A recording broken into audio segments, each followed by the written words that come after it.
ভারতের বিদেশমন্ত্রী ডক্টর জয়শঙ্করের গাড়ির সামনে ঝাঁপিয়ে পড়লেন একদল মানুষ।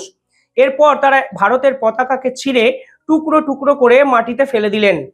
তাদের লক্ষ্য ভারতের বিদেশমন্ত্রী ডক্টর জয়শঙ্করকে যে কোনোভাবে হত্যা করা। এই অভিনব ঘটনাটা কোথায় ঘটেছে জানেন? লন্ডনে ঘটেছে। অর্থাৎ যারা স্বাধীনতা এবং গণতন্ত্রের পৃষ্ঠপোষক রূপে গোটা পৃথিবীতে দাবি করেন, তাদের দেশে ভারতের বিদেশমন্ত্রীরই নিরাপত্তা বিঘ্নিত হলো। এরপরে জাতিসংঘ কি মুখ খুলবে? অর্থাৎ যারা পাকিস্তানের কাশ্মীর নিয়ে মুখ খুলতে পারে, যারা ভারতের ইন্টারনাল ইস্যু মণিপুর নিয়ে আন্তর্জাতিক স্তরে মুখ খুলতে পারে, তারা ডক্টর জয়শঙ্করের উপরে এই ধরনের খালিস্তানি হামলা নিয়ে কি একটা লাইনও মুখ খুলতে পারবে? এই প্রশ্ন কিন্তু আন্তর্জাতিক স্তরে উঠতে শুরু করেছে। শুধু তাই নয়, এই সেমিনারে জয়শঙ্কর এমন কিছু কথা বলেন, নিঃসন্দেহে তা অনেকের কাছেই পছন্দ হবে না। তিনি ভারতের স্বার্থ রক্ষার্থে কথা বলেছেন এবং একের পর এক বোমা তিনি ফাটিয়েছেন ওই নির্দিষ্ট সেমিনারে। সবকিছু নিয়ে আলোচনা করবো আজকের এই ভিডিওতে। যারা এই ভিডিও দেখছেন তারা ভিডিওটি শেষ অবধি দেখবেন, তাহলে বুঝবেন লন্ডনে বসে ভারতের বিদেশমন্ত্রী যেই ধরনের দাপটে ব্যাটিং করেছেন তা চ্যাম্পিয়ন্স ট্রফিতে নিঃসন্দেহে বিরাট কোহলির ব্যাটিংকেই মনে করায়। দু জায়গায় কিন্তু ভারত জিতছে, কিন্তু যেভাবে পাকিস্তানের মতো উগ্রপন্থীরা এই ধরনের জয়শঙ্করের উপর আক্রমণ করে, এদের বিরুদ্ধে আন্তর্জাতিক মহল কেন চুপ আছে, তাও কিন্তু একটা বড় প্রশ্ন। কি হয়েছে আসল ঘটনা? ভারতের বিদেশমন্ত্রী লন্ডনের চ্যাথাম হাউসে একটি বক্তৃতা দিতে যান। এটি সেমিনারের বিষয়বস্তু ছিল India's rice and role in the world.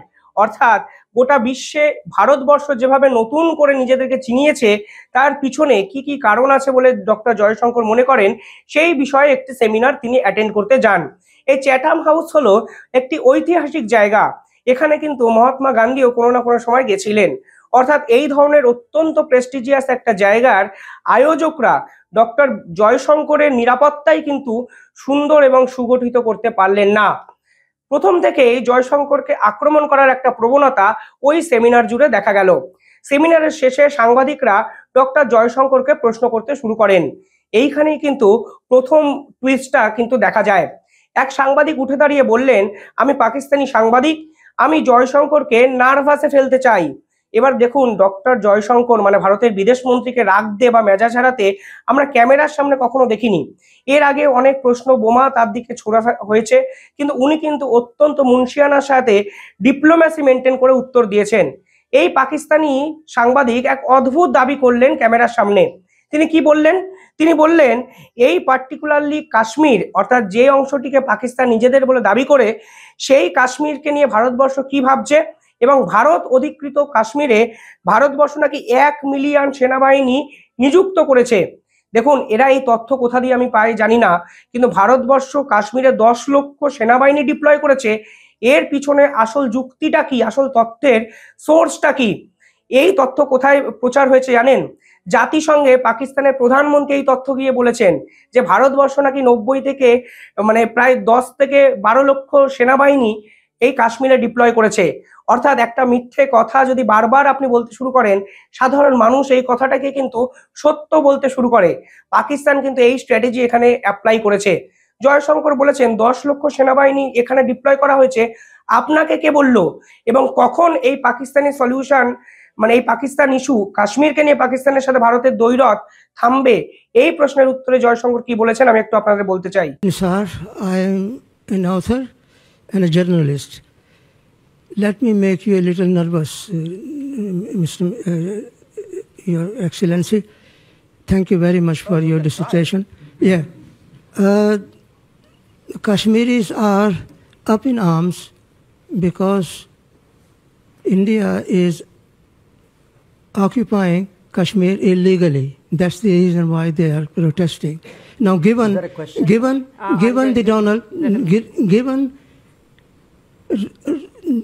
Mr. Trump's zeal for striking peace and peace deal, can Narendra Modi use his friendship with Donald Trump to solve out the problem of Kashmir? There are 1 million soldiers stationed in Kashmir to control 7 million Kashmiris. So what are you going to do about the Kashmir problem? Okay. You have Jaishankar বলেছেন, যখন পাকিস্তান কাশ্মীরে চুরি করা অংশ ফেরত দিয়ে দেবে, তখনই ভারতবর্ষ কাশ্মীর নিয়ে আর কোনো ঝগড়াঝাটিতেই যাবে না? I think the part we are waiting for is the return of the stolen part of Kashmir, which is on the under illegal Pakistani occupation. When that's done, I assure you, Kashmir solved. অর্থাৎ nervous করতে চেয়ে পাল্টা বোমাটা কিন্তু জয়শঙ্কর করলেন এবং আন্তর্জাতিক স্তরে বুঝিয়ে দিলেন আসলে কাশ্মীরের ওই অংশটিকে পাকিস্তান চুরি করে নিজেদের দখলে দিনের পর দিন রেখে দিয়ে তাদের অংশ বলে দাবি করেছেন।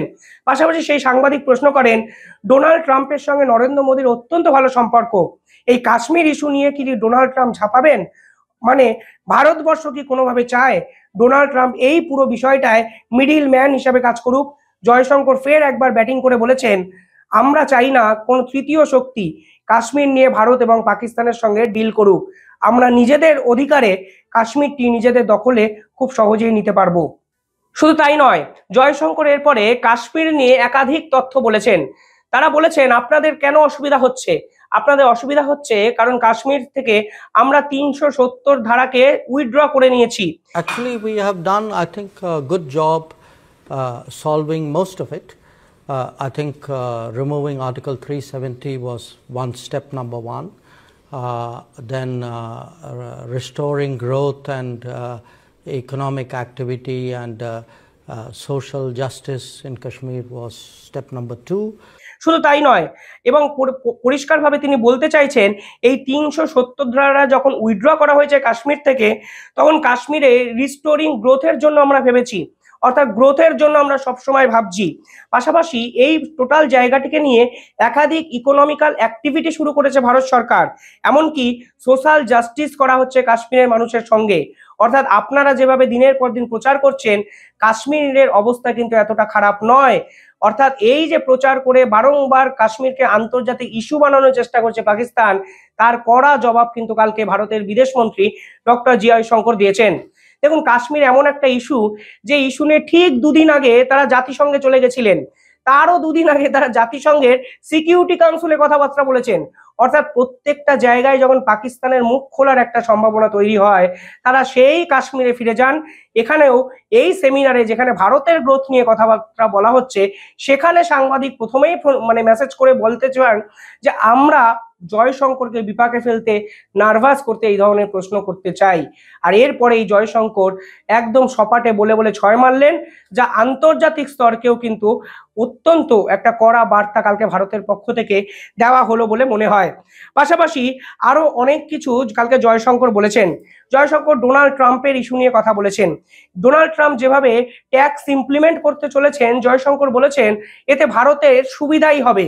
এর সপক্ষে তিনি কিছু নির্দিষ্ট পয়েন্টও কিন্তু বলেছেন। তিনি বলেছেন Donald Trump actually multipolar world চায়। এই মাল্টিপোলার ওয়ার্ল্ড হলে ভারতেরও কিন্তু এতে সুবিধা হতে পারে। পার্টিকুলারলি কাশ্মীর ইস্যুতে জয়শঙ্কর চান না ডোনাল্ড ট্রাম্প যেন এই পুরো বিষয়টায় ঢোকেন, কারণ কাশ্মীর এখন ভারত এবং পাকিস্তানের ইন্টারনাল ইস্যু বলে মনে করেন ভারতবর্ষের বিদেশমন্ত্রী ডক্টর জয়শঙ্কর। এর আগে ডক্টর জয়শঙ্কর এ বিষয়ে মুখ খুলেছিলেন 9 মে 2024। সেদিন তিনি বলেছিলেন এখন হঠাৎ করে পিওকে নিয়ে এত কথাবার্তা হচ্ছে কেন, কারণ আমরা 370 ধারা ওই পুরো বিষয়টা থেকে সরিয়ে দিয়েছি। আর এটা তো ভালো, স্বাধীনতার পর থেকে এই প্রথমবারের জন্য এত কাশ্মীর নিয়ে কথা বলছে সবাই, এবং কাশ্মীর নিয়ে অর্থাৎ পাক অধিকৃত এই কাশ্মীরের এই অংশটিকে নিয়ে ভারতের সমস্ত রাজনৈতিক দলও কিন্তু এক। আর কাশ্মীরে নির্বাচন হয়েছে এবং সেই নির্বাচনে কেন্দ্রে যে দল ক্ষমতায় আছে তার বিপরীত একটি দল কিন্তু নির্বাচনে জয়লাভ করে ক্ষমতায় এসেছে। এতেই বোঝা যায় ভারতের গণতন্ত্র ঠিক কতটা সুগঠিত। অর্থাৎ কাশ্মীর নিয়ে যখনই জয়শঙ্করকে প্রশ্ন করা হয় তাতে কিন্তু জয়শঙ্কর বলে বলে স্টেপ আউট করে ছয় মারেন।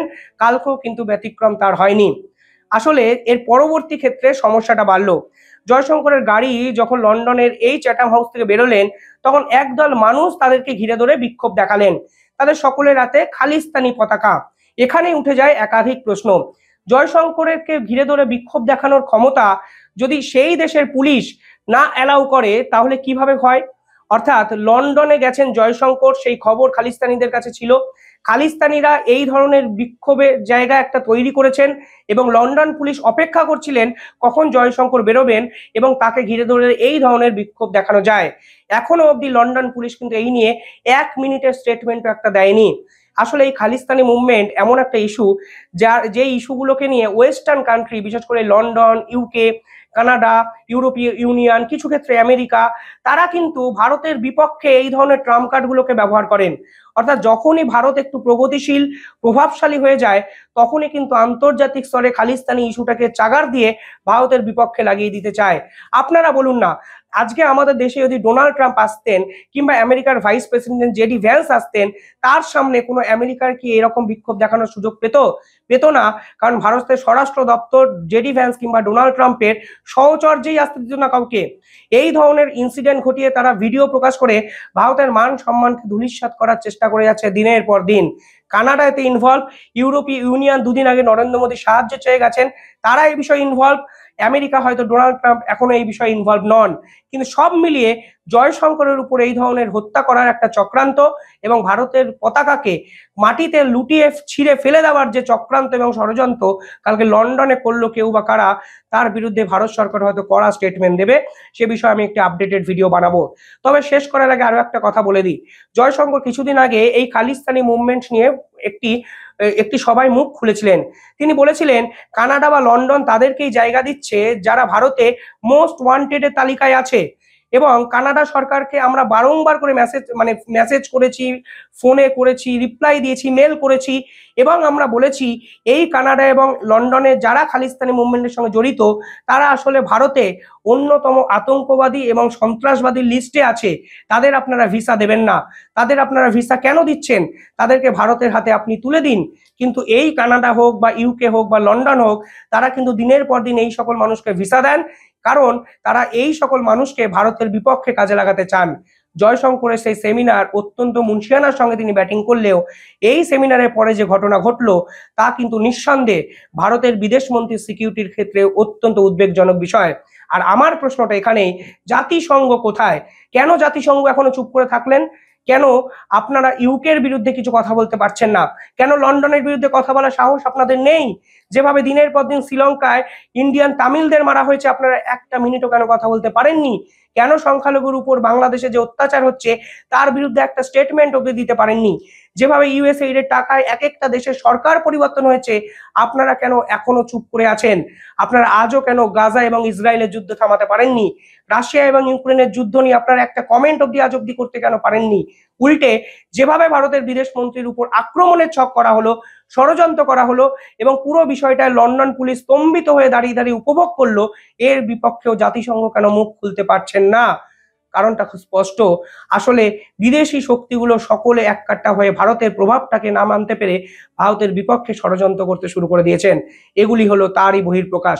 মিলিয়ে নেবেন আগামী 6 থেকে 1 বছরের মধ্যে এই ধরনের ভারত বিরোধী চক্রান্ত আন্তর্জাতিক মাটিতে অনেক বেশি আপনারা দেখতে পাবেন। কি ভাবছেন আপনারা? কমেন্টে জানাবেন। ধন্যবাদ।